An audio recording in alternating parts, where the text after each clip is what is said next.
Hey, what's up guys? John here. Citigroup just announced this morning that they are going to likely fire 24,000 employees. More details leaking out on the massive reorganization underway at Citi, which potentially includes deep job cuts across the board. Citigroup employees aren't calm. They're very agitated. They're very anxious as this process unwinds because it's going to result in a lot of job cuts. This is 10% of their entire workforce. They have 240,000 employees, 24,000 likely fired on the first round of cuts. This followed up with Wells Fargo firing nearly 40,000 employees, Truist firing 3,000 employees. You have all these bank branches, 3,000 bank branches nationwide closed in the last 12 months. A lot of pain is coming to the banking sector, and a lot of people need to get prepared for it. If you're thinking about getting a loan, you're thinking about investing in distressed real estate, you're thinking about doing anything, pay very close attention to what's going on behind the scenes, because there's a lot happening that the media is not talking about that you need to be prepared for. Please hit the like button. Hit the like button. YouTube will share this content to educate more people about what's really going on in the U.S. economy. And if you'd like to fix your credit, we'd love to help you at my company, GreatCreditFast.com. That's GreatCreditFast.com. If you have late payments, medical bills, charge-offs, foreclosures, bankruptcies, repossessions, any negative item on your credit report, go to GreatCreditFast.com. Click the link in the description below this video. Schedule a free strategy session. Take a look at this. So, Citigroup considers deep job cuts for the CEO Jane Fraser's overhaul called Project Bora Bora. She goes on to say 10%, right? 10% right here. If Fraser decides to part with 10% of more of her workforce, it will be one of Wall Street's deepest rounds of dismissals in years, burdened by regulatory demands that has hastened the retirement of her predecessor, Mike Corbett. Citigroup expenses and headcount have ballooned under Fraser, while competitors have been cutting jobs this year. Citigroup staff remain at 240,000. That leaves Citigroup with the biggest workforce of any American bank, except that the larger and far more profitable JP Morgan. So look at this. You have U.S. banks closing 3,000 branches this year. Came out about 6 weeks ago. Then you have Bank of America cutting 7,500 jobs, right? Bank of America cutting 7,500 jobs. Wells Fargo, the bank has trimmed its workforce since the third quarter of 2020. It has already reduced its employee base by nearly 40,000, and cuts are likely to continue. I do think that there's more to do, and you'll see that through the headcount number, right? San Francisco, this bank is laying off hundreds. Then, Truist, laying off 3,000 as of today, right? As of this morning, Truist layoffs have begun per employees. We estimate approximately 3,000 to be affected. This announcement was October's job cut tracker. Wall Street, also cutting jobs. Talking 20,000 jobs in Wall Street.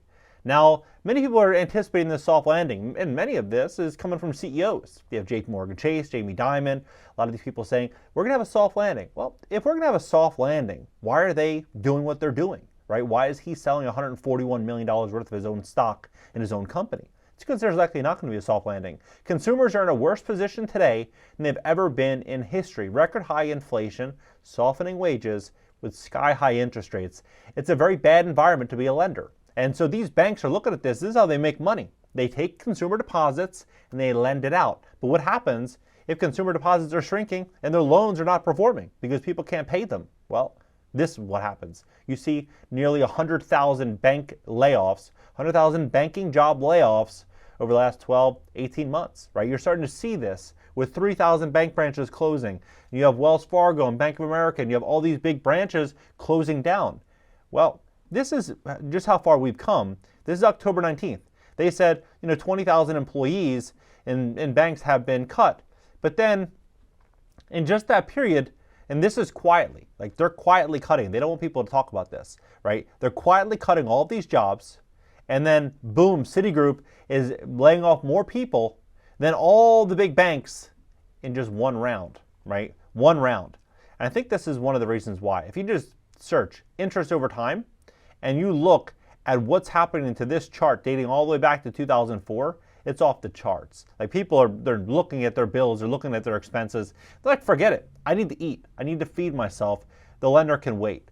And because of this, if banks are tightening up, right? Business loans remain hard to get in 2023. Where to turn for help, right? Here, national savings rate, the personal savings rate is plummeting. It's plummeting, and it's very fascinating when you look at this. Interest rates on some retail credit cards hitting 33%. Can they even do that?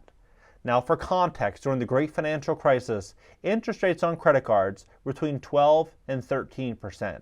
Now they're 33%. So if you were to, let's say, borrow $10,000 on one of these credit cards at 33% interest, you would pay back $31,000 in just interest. $31,000. So for context, if you were to buy the average home in America, which is about $420,000, you got an FHA loan, 3.5% down. That plus closing cost, maybe you're looking at 20 grand, 25 grand, all in, with all your cost, everything all in. You would essentially be buying Visa, Discover, Amex. You'd be buying them your dream home with just interest on today's interest rates. It is absolutely insane. It is absolutely crazy. But many Americans have no choice. They're pushed to this edge. But when you look at what this would look like at a 12% rate, you go from $31,000 in interest, $31,000 in interest to $2,000, right? $2,000. $31,000 to $2,000. $2,000, yeah, that's fair. Sure. You know, it's livable, right? $2,000 is livable. But when you're going to 33% and you're looking at 31,000, 12 years, people are like, forget it. I'm not going to pay. I'm never going to get ahead anyway. You know, if I'm going to make these payments every single month of $280 a month, I'd rather just default and it'll stay on my credit report for 7 years, right? This is how a lot of people are thinking. It'll stay on my credit report for 7 years. Maybe I'll try to negotiate with the creditor down the road. I'll try to figure something out, right? But this isn't going to be manageable. And so when you're looking at this, many people have a lot more credit card debt than $10,000. Nowadays, a lot of people have $30,000 in credit card debt. If you had $30,000 in credit card debt, even if you're making payments of, say, $600 a month, which is a lot of money, you'd have to pay more. Look, they would want you to make a minimum payment of at least $825 per month. So let's just say $830 per month.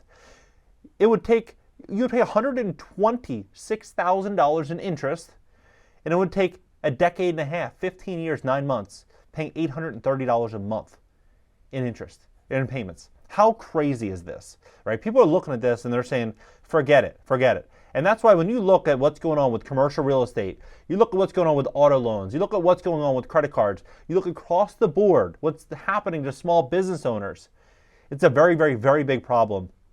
And the banking system, they're getting prepared for this. There is no soft landing. They know this. JP Morgan Chase, Jamie Dimon, he knows this.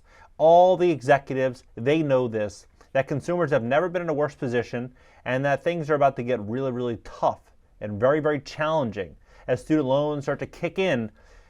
And they've already started January 1, but October 1, January 1, they become delinquent on one's credit reports. And so at this point, you're going to see credit conditions tighten even further when all these lenders nationwide start to see the extent of just how much pain consumers are in. Because right now, it's a little too early to tell for a lot of these lenders, but they know that problems are ahead. And because of this, they're trimming back dramatically on their entire workforce. Now, she says here that not one investor I've spoken to thinks that they're going to get a return to target in 2025 or 2026, said in an interview. If they can't generate returns above their cost of capital, which is typically around 10%, they have no right to stay in business. Frazier put Tidy Cole, Citigroup's head of legacy franchises, in charge of the reorganization. According to sources, Cole joined Citigroup in 2020 and is a veteran of Wells Fargo and Bank of America institutions that have wrestled with expensive headcount, and in the past, Boston Consulting Group has a key role as well. The consultants have been involved in mapping out the bank's organization charts, tracking key performance metrics, and making recommendations. Although the project's code name evokes turquoise water of Tahiti, employees have anything but calm since Frazier's September announcement. Morale is super low, said one banker who's left Citigroup recently and has been contacted by former colleagues. They're saying, I don't know if I'm getting hit or if my manager's getting hit, but people are bracing for the worst. What do you think about this? Do you think we're walking into something that's going to be far worse than 2008, 2009?